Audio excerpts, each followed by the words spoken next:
Hey, what's up, everybody? Welcome to this edition of the Hey Rob podcast. Today we're going to talk a little wrestling. I got a buddy of mine who he's part of the Future Legend family. Shout out to them, always repping. He used to wrestle in the 90s. Man, he wrestled up until about 2009, but his biggest part of his career was definitely during the 90s when he was tag team with Buff Bagwell and Raven's Flock on WCW. He was also part of ECW. We know him as the guy with the patch, Scotty Riggs. So I'm going to go ahead and get him on right now, and we're going to talk a little bit of wrestling because I got a lot of questions I've always wanted to ask, especially someone who was in the industry back then. So let's go ahead and bring him on now.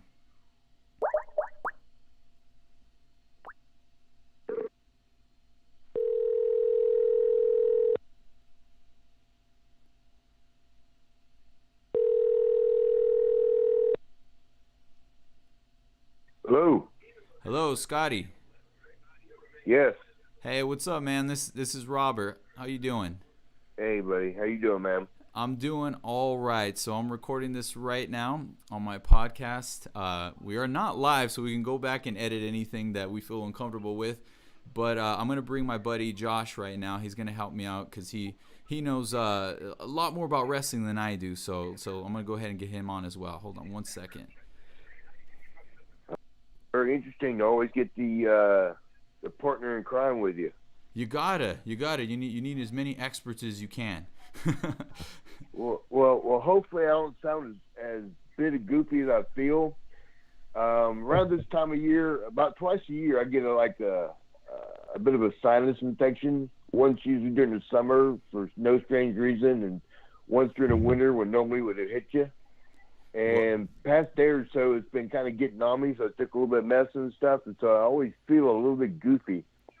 Hopefully I don't sound as goofy as I feel. No, you sound fine, man. Josh, are you there? Yeah, here, man. Awesome. So I just Josh, how are you, kid? All right, what's going on, man? How you doing, Josh? Can you hear me? Yeah, got you loud and clear now. How we doing, brother? Very good, very good. So don't worry about the seasonal allergy stuff. We all suffer through it. I live in a dry desert. I get it from time to time. See, you're already healing on me. You're calling it an allergy. Well, whatever the weird loopy is, man. the weird sinus thing you got going on, whatever that is, you sound great. See, so brother, don't worry about it. You see, we've already how you want to put it? When you sent me the message, we're Future Legend family. Yeah. Which is what we are. Yep. And so we're already picking on each other like brothers would. So that's the good thing about this. That's right. Well, since you brought it up first, how did you meet Mr. Future Legend? Because the fans that might not know, the guy who owns Future Legend, his name is Future Legend. So how'd you come about meeting him? Because he's a great guy. He's a real good friend of mine. Depending on which one. I'm trying to think of which character. I talk to Frankie all the time. Is that Mr. Future Legend? That's Mr. Future Legend, formerly known as Frankie. Because there's two of them. There's him and there's Mr. Paulie Malignaggi, the two-time world champ. Well, I've never even talked to Paulie. I don't think we even follow each other. I think I followed him one time, and one time when I was cleaning out all my stuff, I think I unfollowed him and never followed him and get back. Probably my fault. But to be honest with you, I got on Twitter because of Rob Van Dam. Wow. Back around 2012. RVD. And RVD. I've known RVD since '92, so we go back way long time ago. So the weird thing about the whole situation is somehow, some way, I started following his apparel, I guess. Either I saw something somewhere back in 2012 or 13, somewhere around that time, and he sent me a starter pack with some T-shirts and, some hats and stuff. And, I guess he knew I wrestled or found out I wrestled. And he was trying to get, I think RVD was, I can't remember if he was with Impact 2 at the time. I think it was Impact. But he was trying to, get his foot in the door with some of these guys. Was asking me how to do it. I said, man, I know the companies themselves, like, WWE does their own merchandise. Mm-hmm. And 99% of the time, they will not promote anything that they're not getting a cut of because it's their business, And every single one of their athletes, every one of their wrestlers, every one of their superstars, or sports entertainers, they want to call them, has merchandise from A to Z. So they don't normally let their folks, wear anything that's not their stuff. Mm-hmm. And pretty much the same was going with Impact at TNA at the time. They had their own thing. I said, man, I can't promise you anything. And I think Rob was starting his nonconformity stuff also at the time, his own little apparel. And I think somehow, some way, I helped cross their paths. Wow, Rob that's and Frankie, awesome. Mr. Future Legend. And yeah, because Frankie, Mr. Future Legend, he's actually got his foot well through that door now. He's actually was the main sponsor. That's the whole scenario, dude. I've watched from the sideline because basically I couldn't help him. I said, dude, I can't do anything, but I mentioned something to Rob, I think. And maybe I mentioned something to somebody else, but I can't remember anybody else that's really stuck with them. And I got him to send some stuff to Rob. And from about that point on, Rob, who still had both feet in the door with both companies, with Rob was wrestling, I'm retired.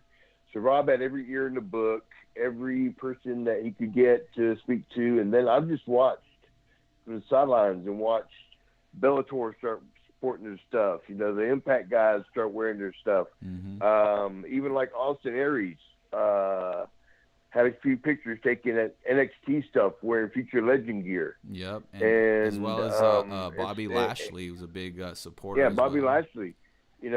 So some of the boys started getting their, supporting. They've got some cool gear, man. Their stuff is dope. Yeah, I just sat back and watched and said, hey, if it grows, it grows. I do nothing but, give Frankie all the props for getting the legwork done. Yeah, his whole thing is about he's trying to make just his personal dream come true. He has his own personal mission behind the line, so it's cool to see it grow and everything. But I want to share with you one little story. Just now, I was out at the freaking grocery store, and this fan comes up to me. He's like, "Hey man, are you gonna escape the fate?" I'm like, I don't know, maybe. He's like, yeah, you are. He's like, I almost didn't recognize you because I didn't see you with your hair and your glasses. So that's a little bit of my shtick. So just to settle it for us old school fans that have watched everything during the 90s and all that, the eye patch that wasn't just a gimmick. You actually needed that eye patch. Or was it all part of the... To give it 100% honesty with the eye patch, I was completely blind in the eye. Wow. When I wore it, everybody goes, oh, it was mesh, you can see through it. I actually know the deal me and Raven did, and it was in San Diego. When I got dropped hold into a chair. The way the chair is supposed to sit, it's supposed to be the flat side where your ass goes, is where my face was supposed to go. But somehow when it was getting set up, the chair had fallen to where the bottom end, where the edges were up. Ugh. And so when I hit it, it was a nice little flash of light, nice little, what you want to call it? It kind of went black, flash of light, however you want to, the sparkles that hit. And basically ended up, because of the impact of the shot, I had to wear an opaque contact lens in the eye. Because the TV lights, and being on stage, the lights are hot, they're bright. People can see you, but you're looking in the crowd, you're seeing lights. Yeah, you don't see anything up there. Faces. Yeah, when those lights are down coming on you, they're hot, they're really, really bright. And so basically I was getting headaches from the TV lights. So I basically had to put the opaque contact lens in there to protect the eye, to keep me from getting headaches in that eye. And so basically I was 100% blind because of the injury, the opaque contact lens, and the eye patch. Wow, man. So everybody that was saying, "Oh, you can see through it" and all this stuff. No, put me in the court of law. You know, do whatever you got to do. You know, I'll pinky swear to it. You know what I'm saying? That I could not see out that eye.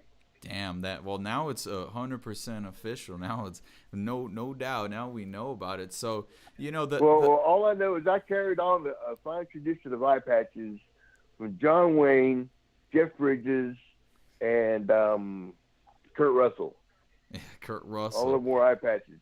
Josh, yeah, you wanted to ask him about something, right, regarding Kurt Russell, didn't you? It wasn't Kurt Russell. Oh, no, I got it actually confused. Mel Gibson. Yeah, that's right. That's right. Now your ring name was an homage to Mel Gibson's character in the Lethal Weapon series? Very much so. To put a little story to it, a little context, I've been wrestling for a couple of years around Georgia and stuff, and all around the Southeast, a few spots here and there. And I actually got my shot, my being noticed by doing a music video, of all things, Robert, with Bagwell, where the guy Kemper Rogers, who basically was doing the video, he was trying to build up a portfolio for when he left WCW as a production person. You know, he was editing stuff, he was putting things together. He wanted to create a music video. So he knew me from before, and I was wrestling in Memphis for USWA at the time. And so long story short, he put me and Bagwell in the video. And Jimmy Hart, who happened to, you know, was one of the bigger managers, doing all this stuff at the time, was at the CNN Center where Kemper was using their equipment to edit the video and put his music video together. It was an Aha song. I can't remember the name of the song right offhand. I can picture it, but I can't think of the name of the song. But Jimmy Hart saw it, and the Patriot had just left. Alex Wright didn't work well as being Bagwell's partner. And he saw me and Marcus together, and he thought the Fantastics. He thought, you know, Rock and Roll Express. He saw a young babyface tag team from the 80s, basically. Wow. And getting to the name, and I was wrestling by the name Scott Studd at the time in Memphis. And I got that name from the guy who trained me, Ted Allen. He, you know, I was a 22, 23-year-old kid that was just getting out of college and played college football. He goes, Scott, you're a stud, man. You're an athlete. There's this and the other. We'll call you Scott Studd. And that was my name. That was right before my first match. It was like February 6th of '92. So he kind of stuck me with that name right as I was going out the curtain, basically. I would have stuck with that name, man. Stud. You call me a stud. but the thing was, he had Marcus Bagwell, a real name. Yeah. And Scott Studd. You know, I didn't want to have a character name in the sense. I wanted it to be, you know, a name that they just worked with Bagwell. And I had been a fan of the Lethal Weapon movie for a long time. You know, I think it came out in '87, the first one, and I was very romantic about the Riggs character. Excuse me, basically. And we were sitting in we were in Disney Studios. We were wrestling Bobby Eaton and William Regal now, for kind of our tryout match, I guess you could say. It was one of the matches. They brought me in for the 2 weeks to see if me and Bagwell would have chemistry together, if the look was right, if everything we wanted was going to come out of it. And our first match was Regal and Eaton. And we were sitting in there, and David Penzer, I think, is the ring announcer, came in, and Arn Anderson was in there.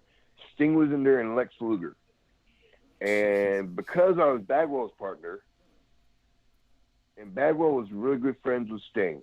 They had been friends for a couple of years when Mark first got in the company. Lex and Sting had been friends for many, many years beforehand. And Lex had just really was coming back with the company and stuff. And we were sitting there doing these TV tapings. It was in August of '95. So we're sitting there. And no, Lex wasn't there, actually. I'm sorry. Well, wait a minute. Maybe I'm getting something crossed. It's been a minute. It's been a minute, but I think he was there. But I do remember Sting and Marcus and Arn Anderson and Dave Penzer being there. Because I remember Lex really didn't come into the Lex didn't come until September because he was still with WWF at the time. He couldn't have been at our tapings. Now I was starting to clear up a little bit of who was actually there. I remember it was Sting and Marcus because they were traveling together. They knew each other, and I was traveling with them because of Marcus. That's where Sting was in there, and ended up traveling with Lex as time went on. But Arn Anderson came in, and Arn was sitting back going, this. And Randy Anderson was the other guy that was in there. He was the referee who saw me at some shows. And, they were like, what name you want to use? You want to use Scott Studd? And Randy Anderson was like, yeah, use Studd. And the end of the thing short, I said, nah, I want to go with Riggs. And this is kind of in my mind already because I wanted to change it. And, I remember Stinger sitting going, Bagwell and Riggs and Bagwell. That sounds strong. Yeah. Sounds good. And Marcus was like, as soon as you get a thumbs up from Sting, Marcus was like, yeah, man, it does sound good. Arn Anderson goes, Bagwell, Riggs, Bagwell. That's what it is. There you go. Damn. And when you get Arn Anderson and Sting giving you a thumbs up on the name change, you go with that. You go with it. Exactly. And so that's where it kind of stuck, and that's where it went. It's amazing how sometimes just little things like, I was a big Michael Jackson fan, and obviously most people are, right? And I was at Fremont Street downtown in Las Vegas, and they had the show and the canopy, and it was a tribute to Michael Jackson. And I remember seeing him with the aviators, and I'm like, man, I gotta get some of those. And I happened to be standing next to one of those outdoor those little booth things, selling some. I bought them, and that's been my look ever since. And it's amazing how you can have this sort of like romanticism with something, but then a little moment, and then it sticks with you forever. It's crazy. But the real reason we wanted to talk to you though is because I feel like for us, like watching you and just all the guys you mentioned, that was for me, I thought that was the gnarliest golden age of wrestling, because not only did you have one giant wrestling company, you had two that were not, they weren't just good in their own right, they were actually battling it out to see who could take over, and then it turned from just trying to do more, and actually like the storylines got crazier, and they were pushing the boundaries of what you could show on TV and things like that. When I look at stuff how it is now, it's not that I don't enjoy it, because I still watch it. Every Monday night, every Tuesday night, I'll be watching SmackDown or Raw, but and the pay-per-views obviously, but there's still like the craziness of what went on back then. And then you had NWO, and you talk about the eye patch and what's real and what's not. There's some crazy things that as fans you kind of wonder, well, how much of it is story, how much of it is really happening. But either way, we got a lot of crazy awesome shows happening back then. So for you, in comparison to what you saw back then and how boundary pushing those days were, and you were in ECW, that was gnarly, compared to, like I said, the more, I guess, PG version that happens now. Are you a fan of where it went now, or because it sticks a little more to the wrestling, or you like the insanity of what it was before? Every era, like I grew up in the 70s, so I grew up when it was 3 cameras, TV studios where you did your wrestling. A lot of stuff happened on house shows. Like they just recently had AJ Styles win the U.S. title in Madison Square Garden on a house show, a non-televised event, basically, where they probably filmed it, but it was non-televised. Fans found out about it through Twitter, through the internet, through stuff like that. That AJ won. That type of stuff happened a lot in the 70s and the early 80s. When me and my dad used to go to the Civic Center, and we'd have ringside seats in the good guys corner, front row, seat 1 and 2, in the good guys corner. And I knew, this was like 7, 8 years old, and one of the police officers that worked the security for the event lived right around the corner from us. So he used to let me get the ring robes and stuff when I was a kid. So I'll get like Ricky Steamboat's robe, Paul Jones jacket, Wow. Blackjack Mulligan's hat, Ric Flair and Greg Valentine were a tag team. Then I would get their robes and stuff. And here's one of the funniest things. I even said something to Rick about it a long time ago. The first time I ever got Rick's autograph was I think it was 78, or maybe it was 79, somewhere around that range. I remember walking up, pen and pad in hand, and I said, "Hey," and he looked at me and said, "No." Walked around the corner, I was like, "Oh man." I kind of remember the old shuck thing with the arm. And then I heard this, "Hey, come here." I was like, I kind of walked around the corner, and there was Rick standing there, and Rick signed, said, "What's your name?" I said, "Scott." He goes, this was again, 78, long time ago. So he signed this thing, he said, "I couldn't sign this in front of people because then I get mobbed." He goes, "I could tell you really wanted this kid." So he signed it for me, and I thought that was the coolest thing in the world. And 20 years later, I'm wrestling the dude. So that's how crazy it was. That is absolutely amazing, right? But yeah, in the 70s and 80s, I was a huge fan of it, going to the shows and seeing where it wasn't all the glitz and glamour. It was the action in the ring that sucked you into everything, was a story that was told. Then in the 90s, we all kind of became quasi-celebrities, because we were always on TV.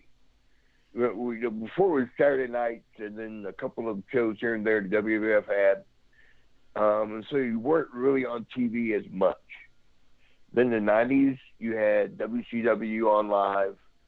You have, Raw on live, competing against one another. And when competition's out there, it breeds success. Think about tours you do, where you do the big band weekends where you got 20 bands for the whole weekend and stuff like that. Each band goes out there and almost tries to steal the show. Exactly. Who reaps the benefits of that? Who reaps the benefits of that? The fans do. Fan. They eat it up and go nuts. And that was the best part about that time, was not only did you have WCW, ECW, or WWE, but you had ECW also. They were pushing the envelope then too. So you really had three companies that people could watch that each was trying to outdo the other. And that made the fans the luckiest people in the world then. Yeah. They got to see the best and the worst. They got to witness it, Yeah, and I was just talking to Josh before this, and we were saying it's you would be watching one of them live, and you'd be taping the other one on your VCR because there was just so much going on, But when I'm asking, as a fan, it's awesome, but there's for you as a performer and as a fan yourself, because you just said you grew up as a fan. That's how you got into it. I mean, were you more into that kind of the extreme aspect of it, the freaking thumbtacks, and I mean, you wore a patch because you actually went blind from a chair, or is it more like this, where when those matches happen, they're once a year specialty type stuff, or you know what I mean, tables, ladders, and chairs matches and things like that? The way I always look at it, as a fan and as a wrestler, was it's like porn. If you give them the money shot every time, you're gonna get tired of the money shot every time. It's just gonna be, it's a money shot. Oh, it's a money shot. Well, let's ask Josh. Is that true, Josh? Josh knows a thing or two. That's 100% true there. If you give them, you just don't watch it for the money shot. You just don't watch it for the money shot. Mm-hmm. Exactly. So I mean, when it came down to it, it's like I remember the big thing when I was growing up. I've had people ask me. I've watched one in my 51 years of life. I've watched one WWE pay-per-view. Wow. And that was Extreme Rules, when they had Nakamura. I think it's how you say his name. They had him debuting against Ziggler, and I wanted to see how they would present him on pay-per-view. And so that's been the only one I've ever watched. I had people go, "You never watched a WrestleMania?" I watched one WWE WrestleMania match, not a Mania, but a one match, and that was Steamboat and Savage. Wow. I've never watched their stuff, to be honest with you. I've always watched. I grew up on WCW, NWA, basically NWA Georgia Championship Wrestling, and Mid-Atlantic Championship Wrestling is what I grew up on. And once a month, on a Monday we would get USA Network would present WWWF, 3 W's and an F, wrestling from Madison Square Garden. So once a month you get a taste of that. But I never really got their shows. I never got into their characters, their way of telling stories, their way of presenting people and stuff like that. I grew up on more of the sport aspect of it. And when you had a huge type match, like my big blow-off match was War Games. When you had the two rings with cages on it with a cage on the top of it. When you had War Games come out, and that was the big blow-off, you knew that was going to be blood, guts, someone's going to get hurt. Because that once or twice a year, when that was used, you knew it meant something. The greatest cage match of all time I've ever seen was Tully Blanchard and Magnum TA. And that was back in the 80s. And I quit in the steel cage. You knew with those two stipulations, it was going to be, it meant something. Yeah.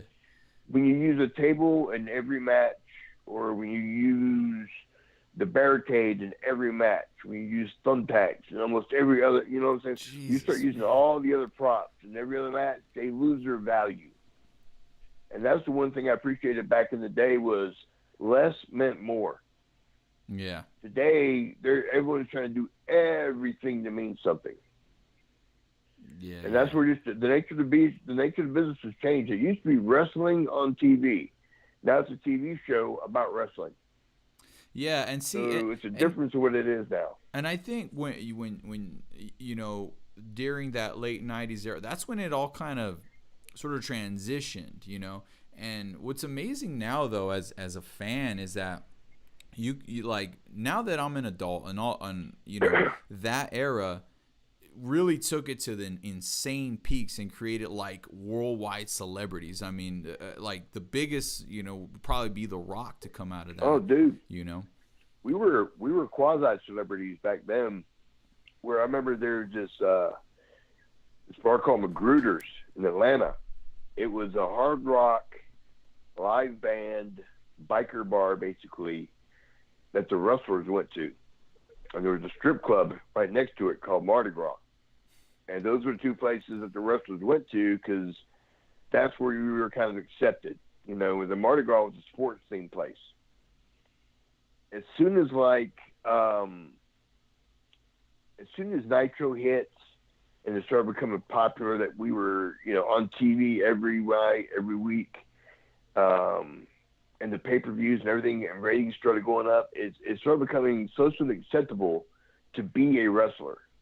Before, if you went into a club, you would be surrounded by bouncers going, hey, we don't want no trouble in here, you know, da-da-da-da-da. And sometimes they wouldn't let you in because you're a wrestler. You know, you go out to a club in Atlanta, they'd be like, nah, you guys can't come in, you cause too much trouble. And we were like, dude, we just want – no. And they wouldn't let us in. As soon as Nitro hit, mid-'90s, and stuff became really popular, all of a sudden you were shuffled to the front of a VIP line. Mm-hmm. You know, we would go to clubs and anywhere from like Dallas, Texas to San Francisco to Baltimore to any of the places, Minneapolis, Minnesota. We would go anywhere and they would treat you like, you know, they put you right in VIP section. They'd have a table waiting for you because they knew you were in town. So it changed drastically from being where all they thought were wrestlers were going to cause fights to all of a sudden now they wanted you in their place. It's like, hey, we had the wrestlers in here. Yeah, it's so crazy. It drastically changed. And it's still like that now too. Just, I mean, because there is another level to being a TV star, man. Because I remember one time with a friend of mine, we were in Philadelphia, my guitar player and I, and we drove off and we like went like miles for like 15, 20 minutes just trying to find somewhere to eat. And when we got out the place, I don't know how, but there was just tons of fans out there waiting for this person. And it was like, how did you even know we were here? Way. Like, you got a tracking device in this thing or what? Like, I don't get it. And so, yeah, there's like a crazy amount of celebrity that goes into it as well. But, you know, what I was getting to, though, before was I was saying that as a fan who kind of grew up with that, and because it turned into from quasi-celebrities to full-on stars and then into mega stars even, now you had millions of fans, instead of thousands. Now you had millions of fans, and now a lot of them have since grown up and have kids of their own. So now we can actually respect a match. And the reason I thought of this was because when you said you were a fan of the sporting aspect of it, now as a fan, back then you would argue, and if you were the guy watching a wrestling match, you'd have your friends that would watch it with you, and then you'd have those other guys that would be like, why are you watching that? It's fake, man. Now we know it's scripted, we know that much, but we also know that there's some serious athleticism happening.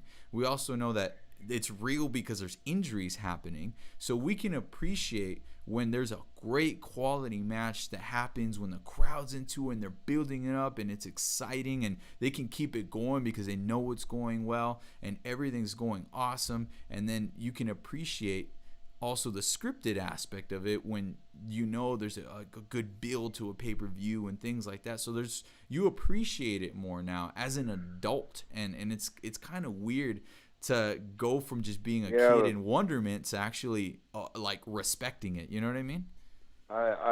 Well, respect is not a word I see a lot on Twitter about some of the matches and stuff. But I sit back and go, like Terry Funk once said, he always told me, he goes, if you want to be a wrestler, go to Japan, go to Germany, be here in WCW. This was back in like 90, I guess it was 94. I was in a 6-man tag with it was me, Tom Zink, and Tom Brandy against Terry Funk, Arn Anderson, and Buckhouse Buck. And Terry, God bless him, I totally respect and love the man. He grabbed the side headlock and said, 2 tackles, Pat O'Connor me. And I had no idea what a Pat O'Connor was. So Terry shoots himself off. He basically backs himself up to the rope, shoots himself off, and gives me 1 tackle. I know what tackles are. He gives me 2 tackles. Third time he comes running at me, he just head down.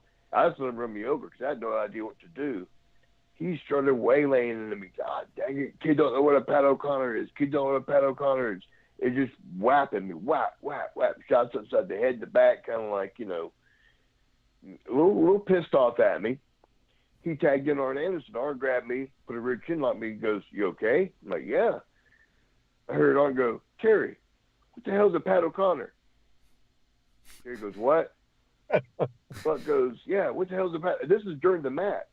Oh my God. Buck goes, "What's a Pat O'Connor?" And that was Pat O'Connor's finisher move, which is basically, you take 2 tackles, he comes running at you, you go behind him and do a roll-up. And that's what they used to call back then, was a Pat O'Connor. Wow. And Terry started sitting there in the corner going, "God damn it, son of a bitch, I'm the dumbass, not the kid. I'm the dumbass, not the kid." And this is a Saturday night TV taping match, and Terry's just rocking up in the corner cussing, and, the whole thing, I'm cracking up, trying not to. Arn Anderson's like, "Okay, kid, we got to do something now." But the point I was getting to was Terry Funk always said, if you want to be a wrestler, stay, in WCW where they focus more on the sport of it. Go to Japan where it's more of a sport of it. If you want to be an actor, WWE is more of the TV side actor part of it, where if you don't mind playing a role, they may give you a character that has nothing to do with you, but if you can play the role, you'll make a ton of money there. Because otherwise, don't go to WWE, go to Hollywood. Because at least in Hollywood, you get a SAG card, you get insurance, you get benefits, you get residuals, things that WWE does not offer you. And you probably won't get unless you can play a character role and don't mind doing something, they give you something really goofy to do that you end up taking and running with, like Dustin Rhodes being Goldust. Yep, Goldust. He took a character and ran with it and made it successful. And 20 years later, it's still successful. So, that's just the idea of being, the quasi-celebrity into the mega celebrities they are now. It's just being able to capture that fan's respect where Terry basically said, you can't, the toothpaste is out the tube, everyone goes, it's fake, it's fixed, it's that, it's this, it's the other. I see all these guys on Twitter that, guys and girls that do podcasts, guys and girls that just watch matches and say, "Oh, I can do this." You know, they're girls more sharper in now because of the women's matches. Mm-hmm. But you get people saying, "Oh, I can do this," or "I can do that," or you know, who watch MMA also and go, "Well, if you put your rear chin lock on me in real life, I'm going to fight out of it. And unless he puts the hooks in me with the legs, I can get out of it." And I've taken some classes, so I know. I just sit back and go, until you've actually gotten into a ring in front of 10 fans, in front of 100 fans, in front of 10,000 fans, in front of people, and you actually got to do this and do it right. You don't have a take two. You got to do it all in one take. And if you do screw up, you got to cover it up to make sure no one gets hurt. Everything's done correctly. It's like, playing in a band. You just don't get the band together and play. You got to perfect your craft. And all these people who think they get in there and just do it, have no respect for it. They poke fun at it. So the respect really isn't there, because you can't put the toothpaste. Hopefully this is going to make sense. I'm finished saying what I'm saying. I'm not rambling too much. No. Because you can't rope the horse and pull him back in the barn now, because even the wrestlers themselves now go, "Oh, it's fake." Years ago, when I grew up watching it, the main reason, and everybody pokes fun at the wrestlers now for, the old generation standing up for their era of wrestling. Well, the thing is their era of wrestling, you protected it because they had that veil of magic over it. No matter what people said about it, it had a veil of magic over it that people still didn't know. They had ideas but didn't know. Yeah. And you protected it because that's what fed your family. Yeah. That's what fed your opponent's family.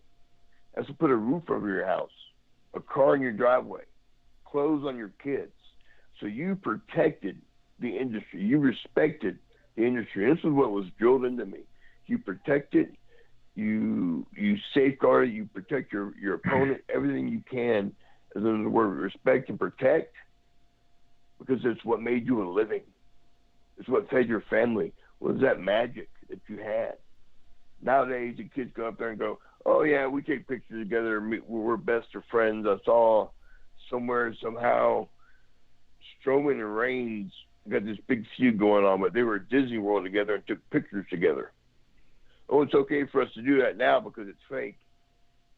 Yeah, I still sit back and go, how can you look at yourself and go, "Oh, yeah, we're just actors now," when you got the wrestlers themselves that have no problem saying, "Hey, we're this, we're not but actors," when they themselves don't have respect for their craft, other than that they're celebrity superstars. We make six figures. We make close to seven figures of money now. Okay, great. Everything that you did that was done to protect the business, you shattered. Well, enjoy your era. But also know your era gets poked more fun at because you took a picture with your opponent at Disney World that you had to delete, but everyone already made copies of it, because once it's on the internet, it's there to stay. Yeah, and all they're actually, gonna do is you've given them ammo to poke fun at you.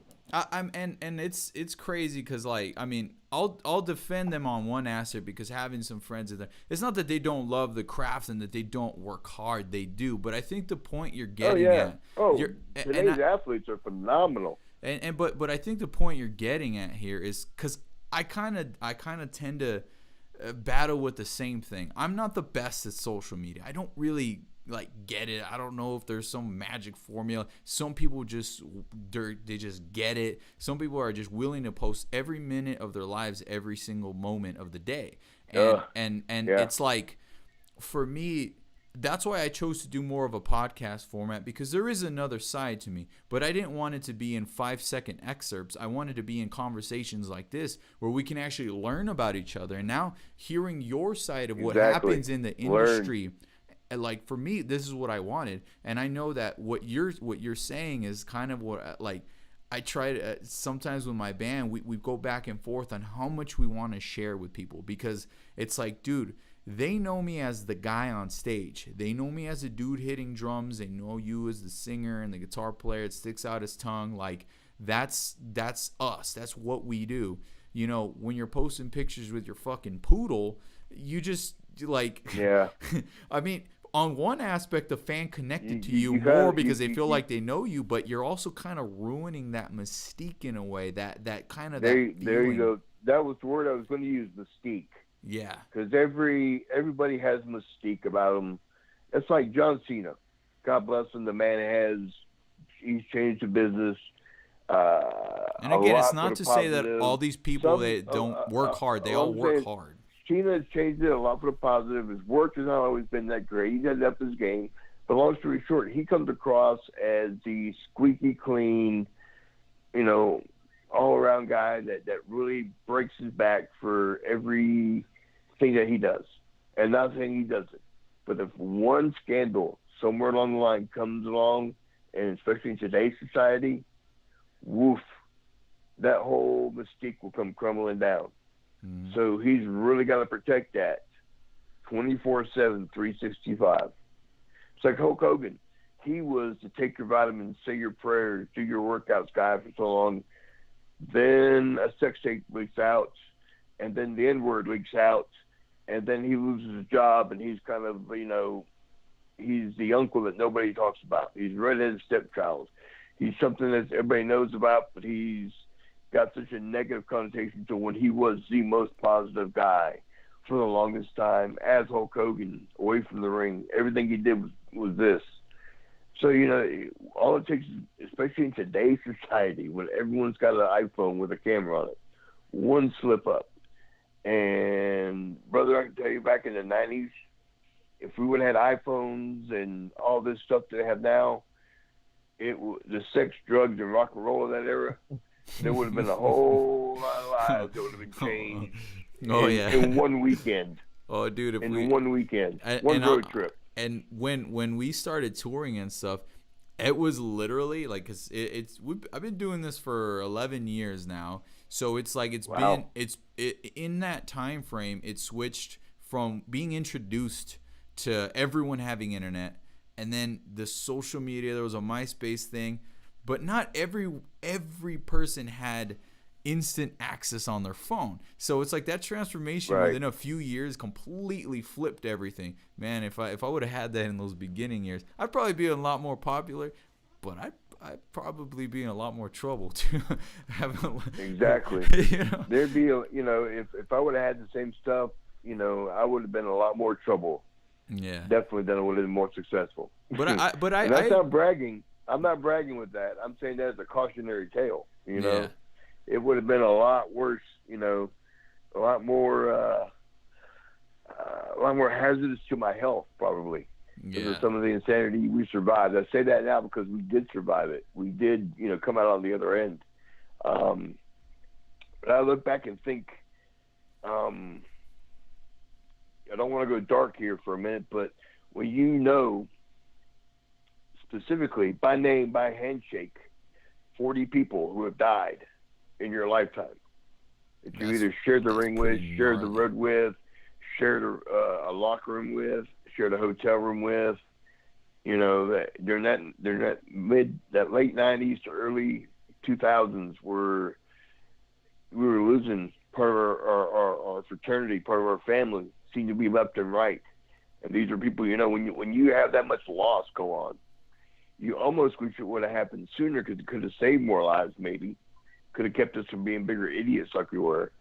But then again, also being the side now that we survived it, that we can be a cautionary tale, we can be the encouragement that these kids nowadays, instead of going back to the hotel and going straight to the bar, all these kids are going straight to the hotel and going onto their Twitters, or going straight to the hotel and getting on an Xbox or their video game that they have with them.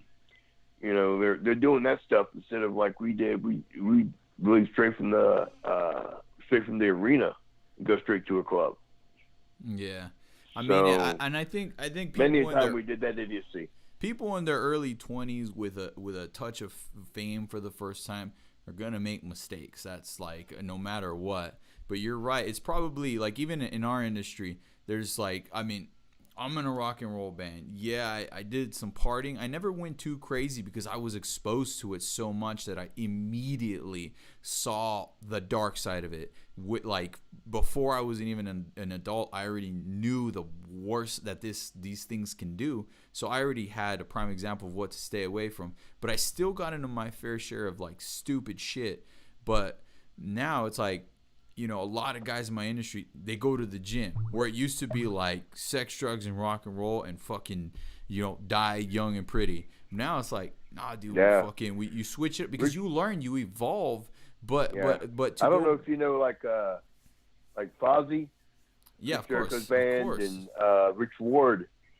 Rich Ward was a guy that I knew really well from not just from his Fozzy days, but he actually was married to Daphne, who was a valet of mine for a little bit with Dusty Rhodes Company, and used to come to some of those shows. But I knew Rich from the gym, and we had shared some tweets back and forth off and on through the years of like, you know, Lex Luger and Sting had a gym called Main Event Fitness in Atlanta, and it was basically muscleheads, wrestlers, and strippers that worked out there for the majority of the afternoon when they got up, and then at night before they left, you know, you see the spandex, you smell the perfume, you see the people in the makeup and everything, and you see a little bit of John Q. Public sprinkled here and there. And I remember Rich jumped in one time, which reminded me of it, of going, hey, you see a few musicians throwing some wheels around in there too now, you know. And so that just reminded me, yeah, I mean, at that time it was, you know, we all had the sex, drugs, and rock and roll, but we also all knew that we had to work out to look good. Yeah. As much as we partied, we had to work out too, because you had that image to keep up with working out. Yeah, it's crazy, man. But I think there's evolutions and things. Like, I mean, I'm not gonna say it's not still there, man. I still deal with, you know, that sort of environment on a day-to-day basis, you know. But I want to get back into the straight up wrestling part of this, because, you know, Josh and I had talked a lot about like Let's have right here, Josh. I know he's Josh, just listening. Still there? I'm doing something for once that, you know, normally in my job in this whole thing, I'm the one that basically has to tell the band guys where to go, what to do, the crew, when to set up, all that stuff. So you hear my voice a lot on the normal. It's kind of nice to just sit back and enjoy stories from other people. But I did have, you know, a question, which you were bringing up the fact that Mystique started going away, and the whole, to use an industry term, which is sad that I throw these around because, I don't know, whatever, I'm a smark, whatever you want to call me. But kayfabe, you know, kind of started dying down the late 90s. Russo pretty much is the big culprit in that. Would you say so? I mean, I'll be honest. The biggest heat I ever got over Russo was the last few months I was in WCW in '99 is when they had let Eric Bischoff go. Oh God, I just thought of his name and it just ran right back out. Bill Bush, who was an accountant. They put Bill Bush in charge in Eric's position as the executive vice president of WCW. I used to party with the kid, you know, with the office girls. He would come and join us at the bar, and we'd have a few drinks with me and Marcus and Disco Inferno and, you know, Kidman and some of the guys, Raven. He would always come around and have drinks with us. And now he's our boss after Eric got fired. And then they brought in Russo. And I barely knew Russo. All I remember is Russo coming in going, yeah, you guys are this show is going to be about you guys, this, and made all kind of promises. He's here to elevate everybody. He's here to make characters. He can really change things, what he did in WWE and everything else. He took a lot of credit for stuff. And I got heat with Bischoff because I did an interview where I said, and just because my mind crossed over, because I was only there for a few months. My last TV taped match, I think, was late October, early November of '99, was against Benoit for a Saturday night show. Had a hell of a match with Benoit. Did a great false finish with Shane Douglas and Saturn involved in it, where they gave gave Benoit the pile driver. I crawl over on him 1-2. He just barely kicks out. This whole time, in my mind, I think Bischoff is there because I've always seen him. And now I'm just not seeing him. I see Russo, but I'm not having any interaction with Russo anyway. And so this is when I came down for contract talks in December that they weren't redoing my deal. That we'd agreed upon a little pay raise and a year extension. They came back and said, no, we're gonna, we want to do this. We're to pay. We want to do this. And I said, no, well, I'm ready to go. But long story short, I got heat with Bischoff for saying saying basically that I can't believe Bischoff hired Russo. And Bischoff went livid on me, going, this kid's an idiot. Riggs is a moron. To think that I hired Russo, he was there, and even the guy who did the interview for Wrestling Inc. I can't remember his name. I can picture it, but I can't remember how you say it.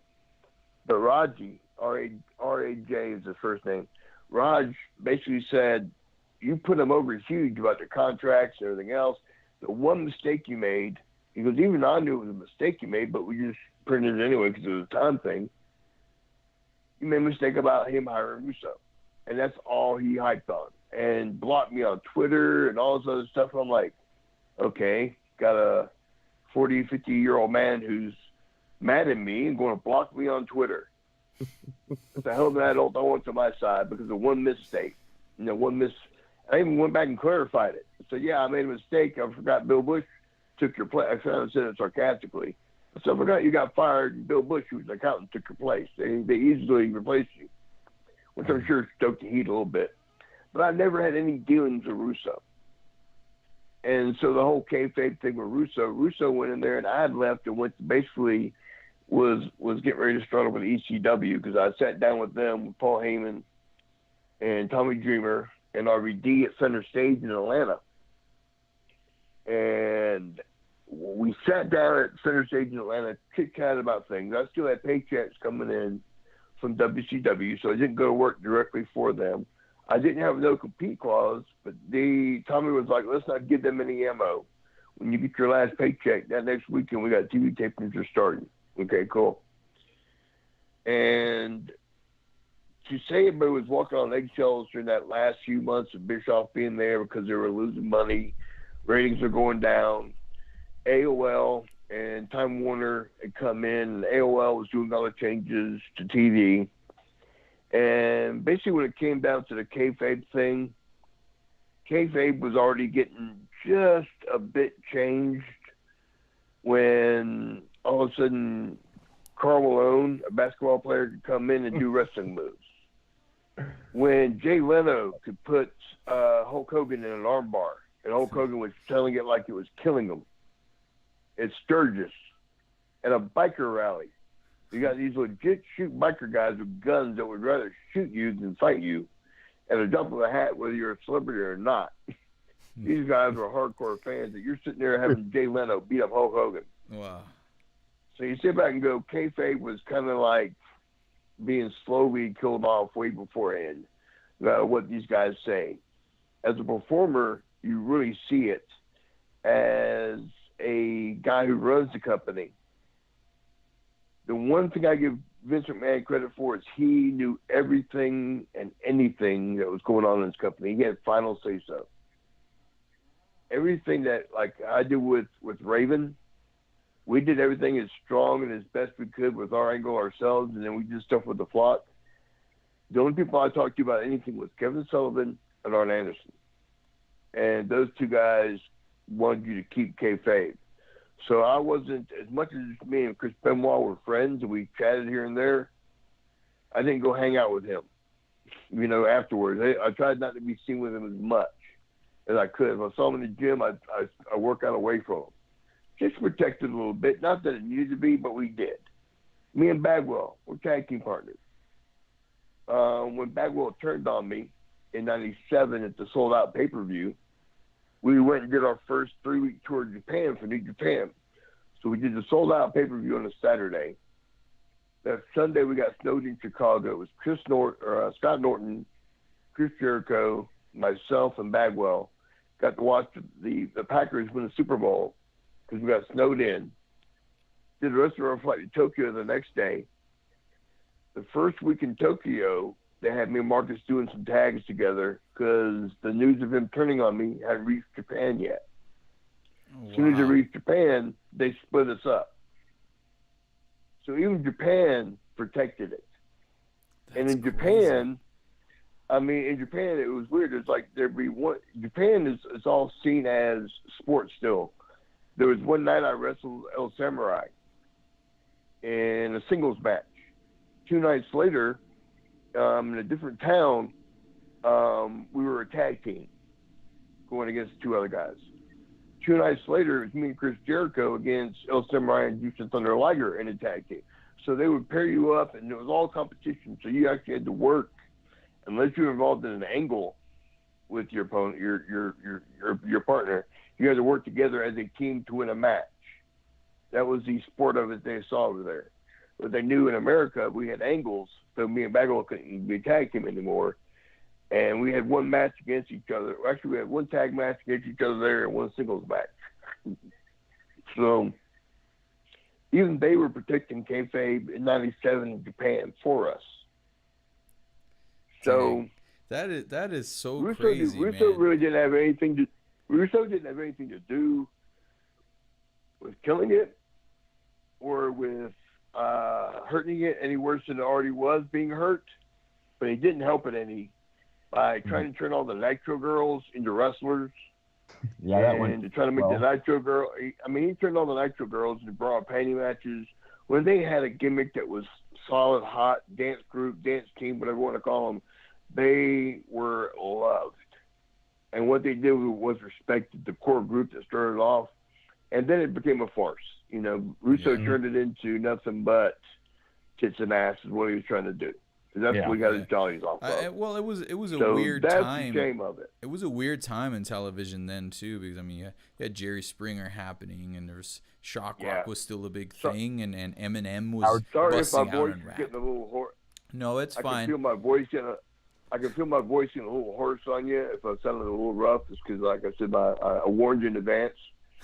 I'm trying to slow my speaking down so I don't sound as nasally. No. I hear you fine. So I think the fans will as well. So just making sure. But hey, Scotty, we'll let you go now so you can take care of that voice and everything. But hey, man, we have to do this again sometime because just hearing the stories is amazing, especially because the guys that you're talking about that you were there with, that was my childhood. So to me, these are like, including yourself, it's like larger than life, So I appreciate your time, man. I appreciate all the stories and everything.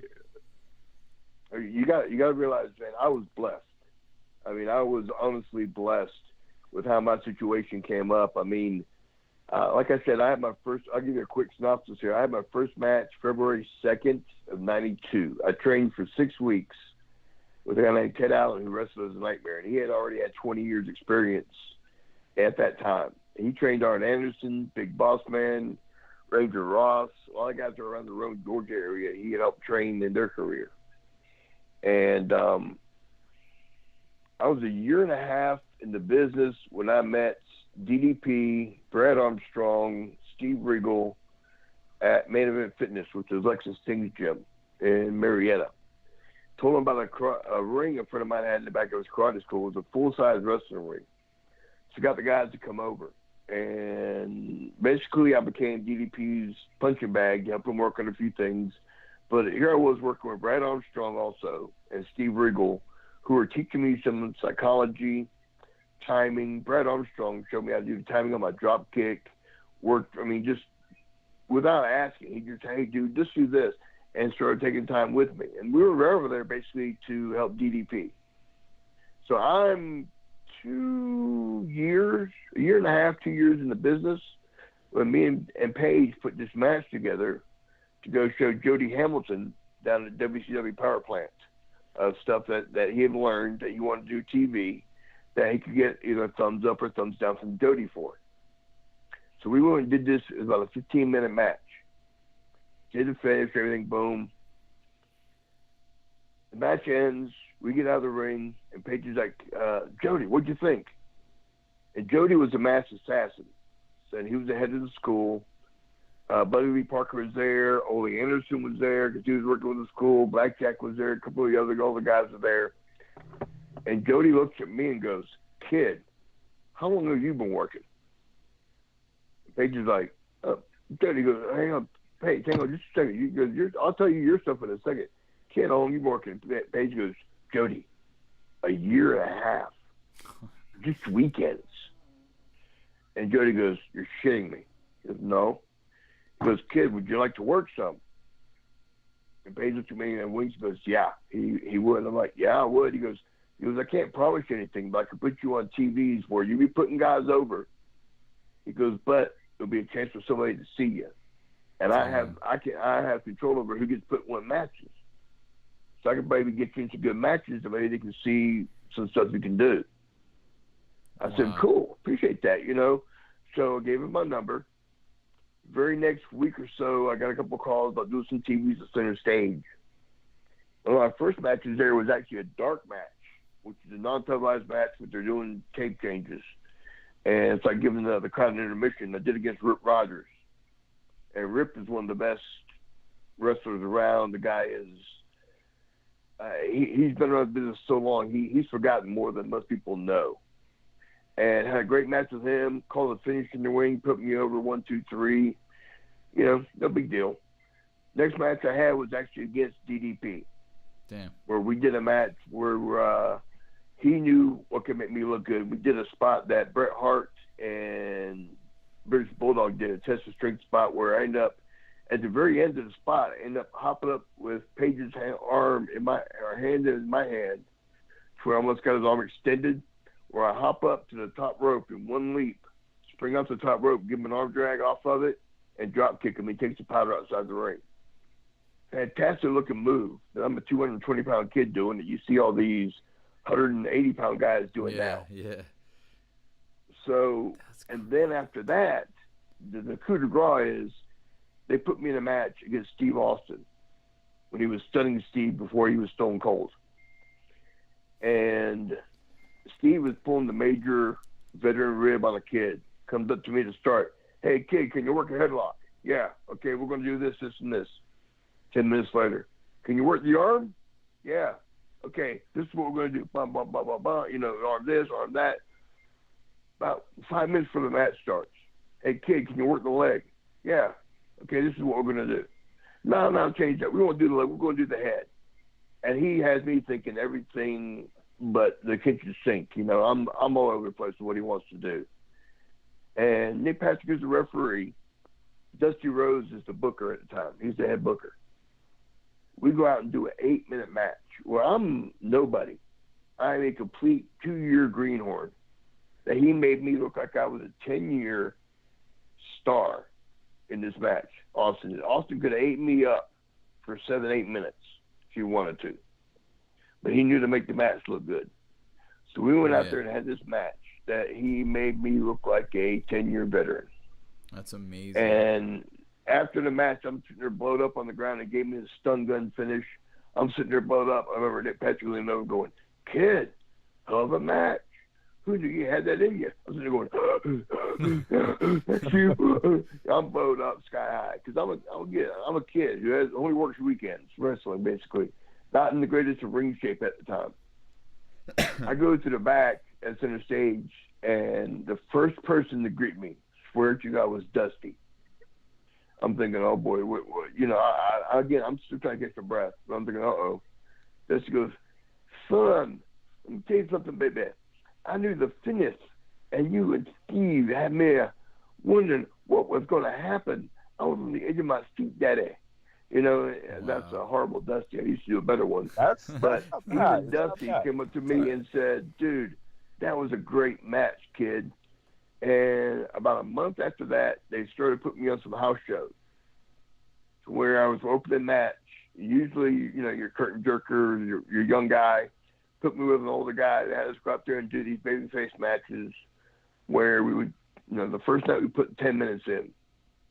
And it was a B-town, so we were at a high school gym. We weren't at the big arena. And the very next night, Arn Anderson comes up to me and goes, and Arn's been one of the biggest godsends ever in my career, I'll be honest with you. But to finish this off, Arn says, "Kid, up the whole match last night. They're going to want more out of you tonight." I'm like, what do you mean? He goes, "You'll find out." Grizzly Smith, who was the agent, comes up and says, "Hey, kid, great match last night. Can you do 15 tonight? A 15-minute draw?" "Yeah, you had him last night for 10. Let's see if you can get him tonight for 15. I'm the rookie. I'm 2 years in the business. You got to step it up, though. Mike Winter, the guy I'm wrestling, Mike Winter, is 12 years in. He's one of the head trainers at the school. And they're asking me to carry him to a 15-minute match. So I'm like, oh, my God, you know. So, I mean, that was my scenario where, dude, I was blessed. Yeah. Completely blessed to be put in the opportunities that presented me, the chances that came up. And the one last story I'll finish here with Arn, because I'm on an Arn hit with you. And hopefully this is okay. Absolutely. That's great. End up at center stage one night, and I'm off. They don't have me in any of the matches. Arn Anderson walks up to me and says, this is probably December of 94.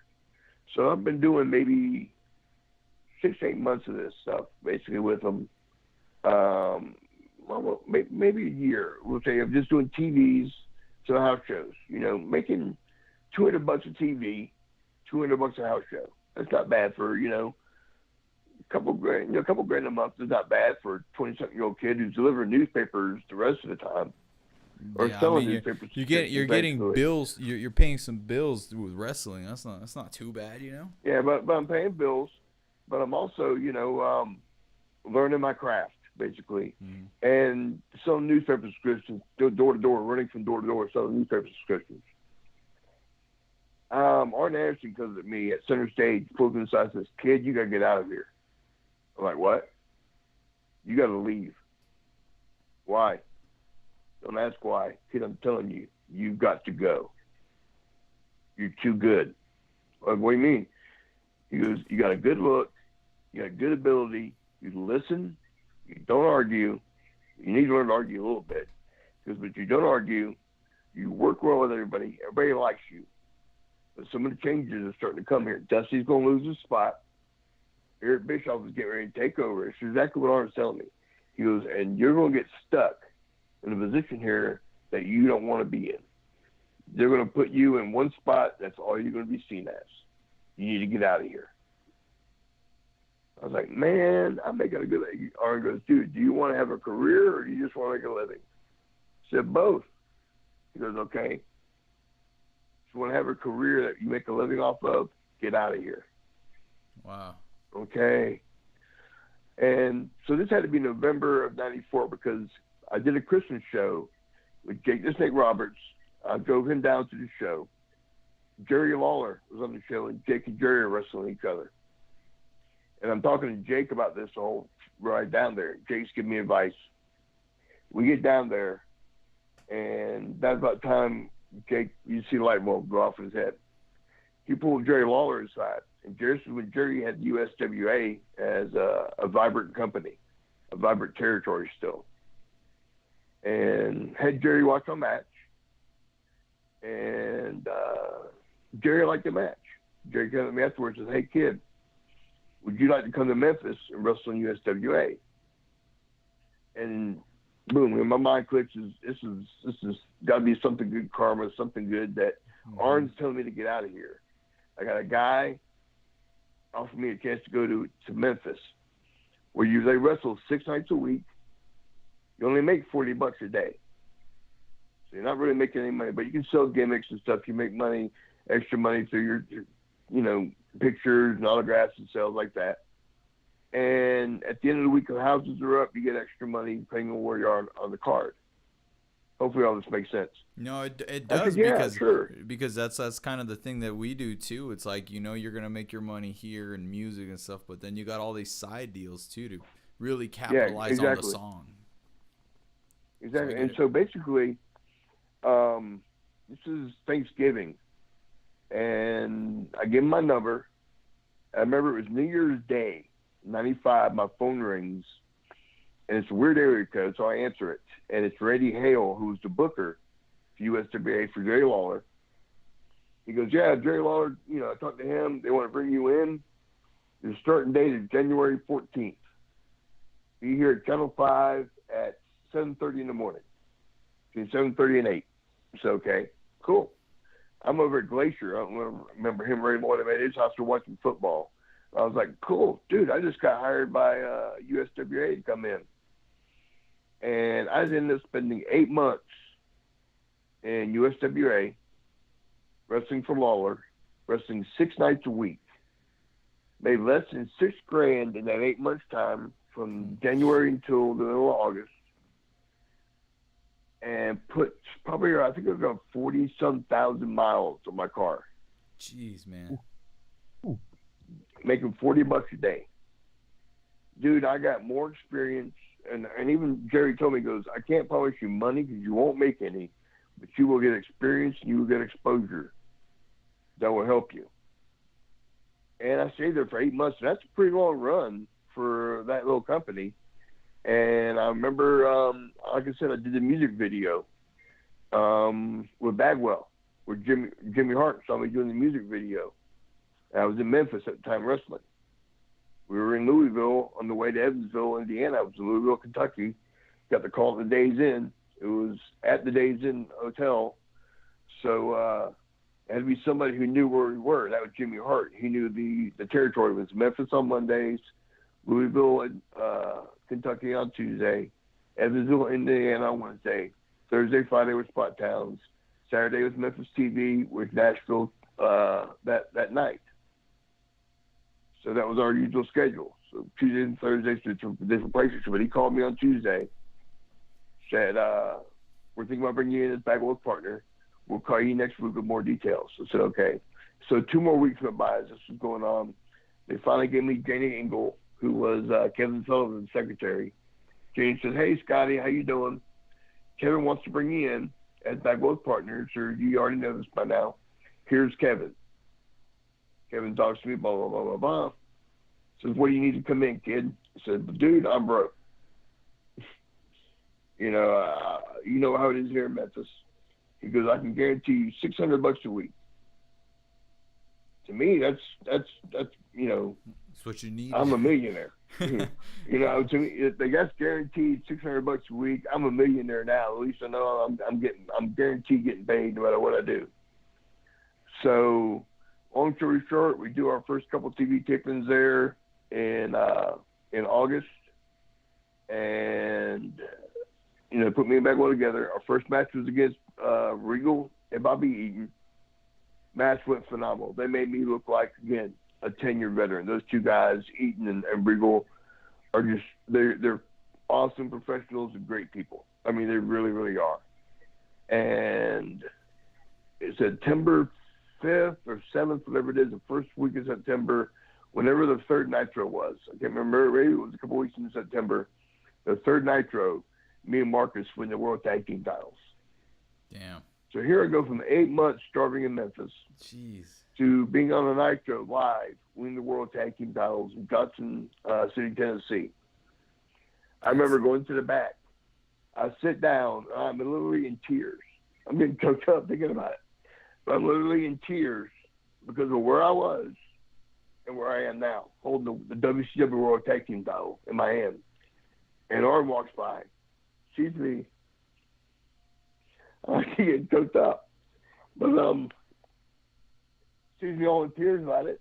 And they're happy tears, And Arn was like, kid, I'm glad you listened. I said, Arn, I'm glad you told me. Because now me and Mitchell will beat your ass with his belts, you know that. So he turned the serious situation into us laughing about it. But it was just really I go back to saying that I was blessed. I really was. Arn Anderson was one of those guys who didn't have to. Wow. Gave me some of the best advice ever on a couple of different occasions.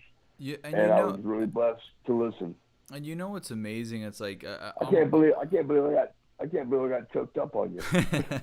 Well, this is like therapy, man. We're just like that's letting you go. 22 years. That's 22 plus years. That's almost 22 years in September.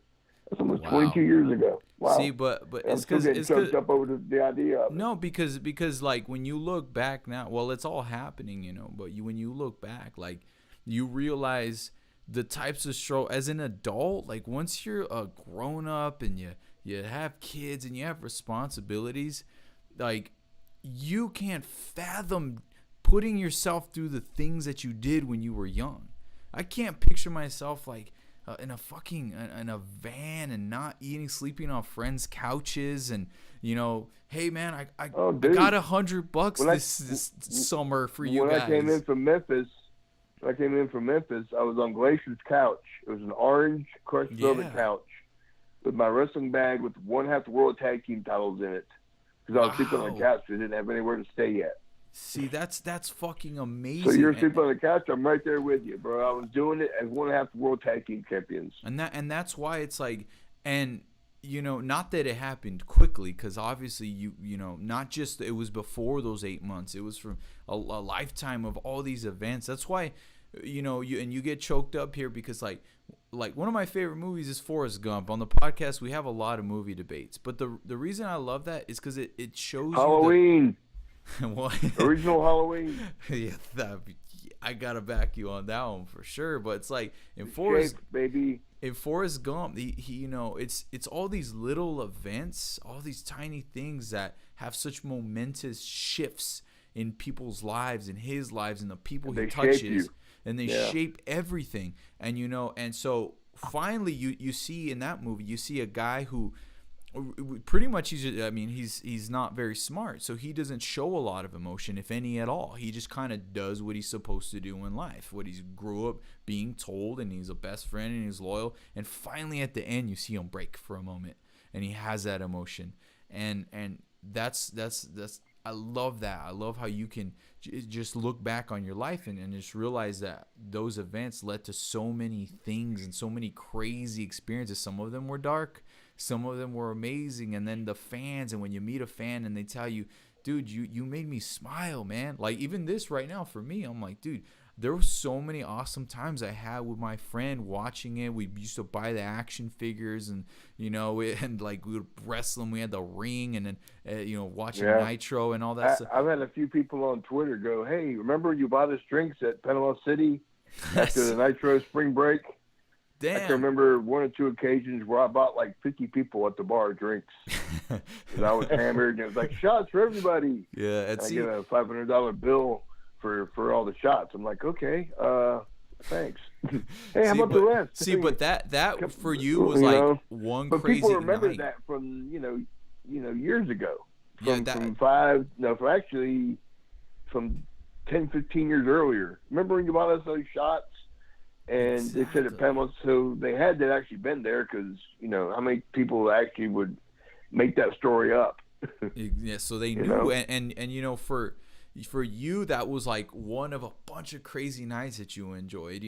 For them, that's a fucking night they remember forever. You know what I mean? And that's awesome. And so that you can, like, now that when you realize all that stuff, and certain things you appreciate, and then other things you kind of take for granted that was there, but then that hard work, the sleeping on the couch, the fucking going in your car, all that shit, no money, just figuring it out, and you stuck it through, and then now you're holding that fucking tag team championship title. That that's fucking gnarly, and and that's amazing. So I think it would be good to end it there, man. I really appreciate it. We got to do this again sometime, share some more backstage stories and some onstage stories and stuff like that, because this was fun, man. So thank you so much, dude. From a fan, dude, I appreciate it, and I'll let you know when we post this and all that. As Future Legend family, we have each other's number now.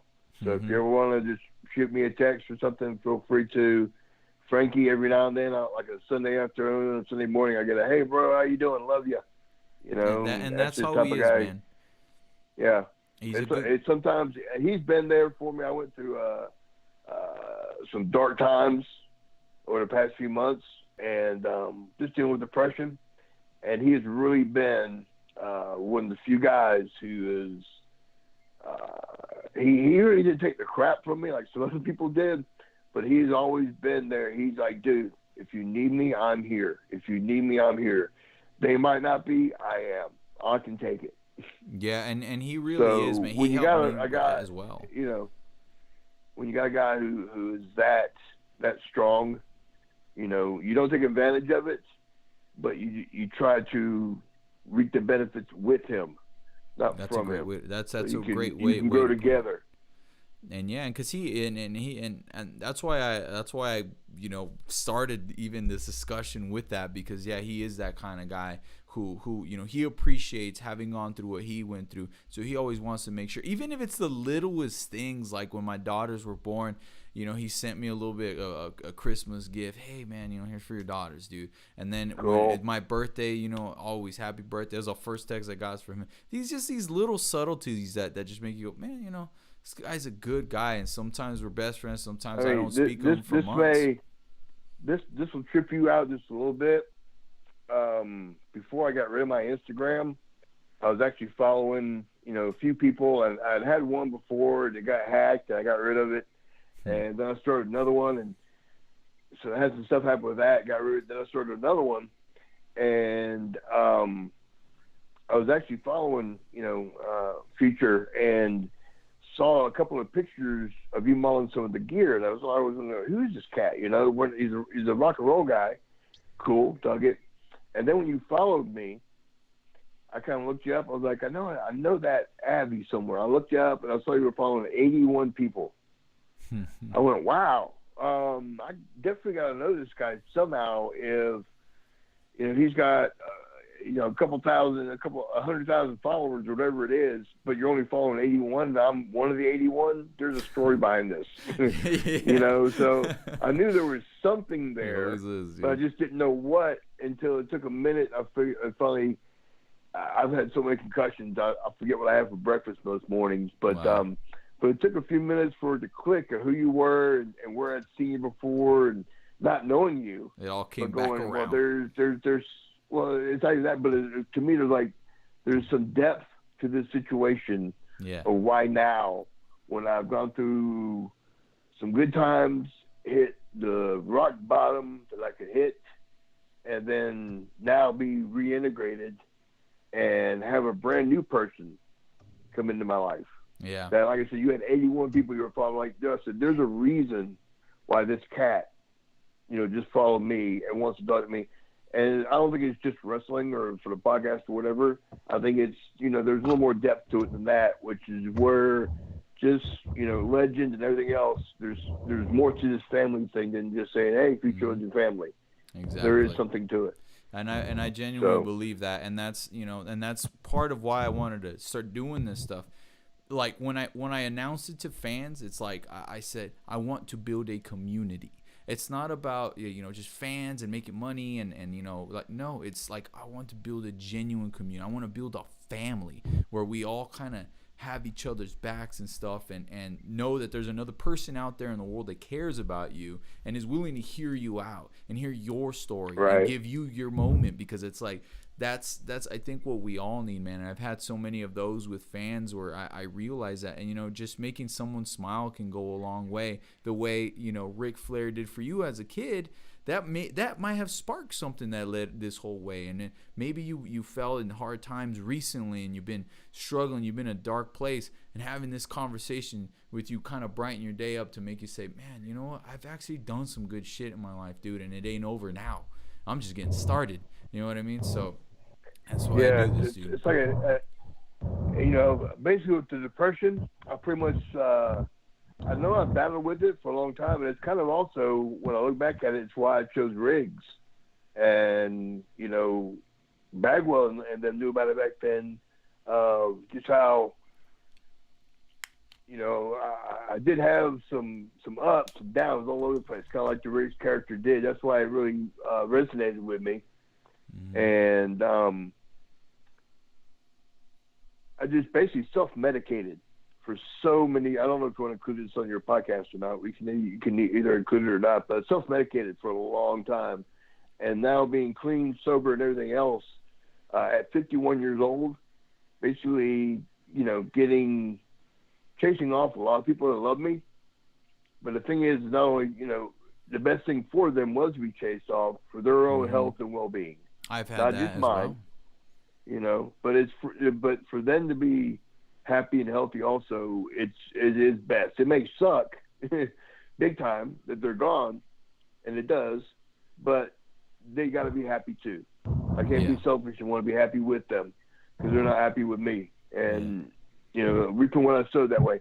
But I mean, that's part of it, and you grow from it. And then not only has, you know, just more opportunities have opened up, I know, for them, from what I've been told, and just knowing that they're happier. I got a door opening up with a family member like you. Which is, to me, it's just another blessing in my life. I can sit back and go, when one door closes, another door opens, even at 51 years old, even at being an old fart that I am. Oh, dude, no, you know? and that's the thing, is like, that's what I'm realizing as I'm getting, you know, I just turned 30, so I'm officially not a kid anymore. You're a kid. I'm not a kid. You're still a kid. But I'm very much an adult now, you know, like, it's like, but it's, you know, I like when I was like a teenager or even early 20s, I'm thinking, all right, well, by the time I'm 30, I'm going to have it figured out. Fuck no. You know, I've learned from a lot of mistakes, and I'm realizing the older that I get every year, I'm like, my parents don't have it figured out, you know? They know it's you still every day. It's a learning process. No matter what part of your life is, you are always going to improve. You're always going to have struggles, and you always have to make gains on those struggles, dude. And that's how you grow. Exactly. That's how winning is done. You know, you just get better and better. You're gonna have setbacks. You move forward. You move back. You move 2 steps forward. You know. So, all right, man. Well, and this has been great. We've already said goodbye 3 times. You go ahead and make this one a little more solid and say, dude, I enjoyed the heck out of it. Include whatever you want on your podcast. You want the depression part, whatever you want to improve, use. It's there for you. I trust you. You're a good man. And just, you know, if you ever just want to give a shout, you got my number now. For sure. Right? We'll do this again. Don't worry. That's why I'm not so hesitant to say goodbye, because we're gonna do this again, and we're gonna hear more stories. And I appreciate it very much, Scotty. We'll do it again sometime. You got my number. Hit me up anytime, dude. I've dealt with depression too. We can be each other's what do you call that? Sponsor, you know? Yeah, just that sense of encouragement sometimes. Exactly. You got to be a strong mother to be an encourager to a depressed motherfucker. Believe me, I know that. Yeah, for sure. All right, man. All right, well, take care. Appreciate it. We'll talk to you later. All right, later, brother. Thanks, Scotty. Have a good one, man. Later, bro. Be good. Later. Thanks,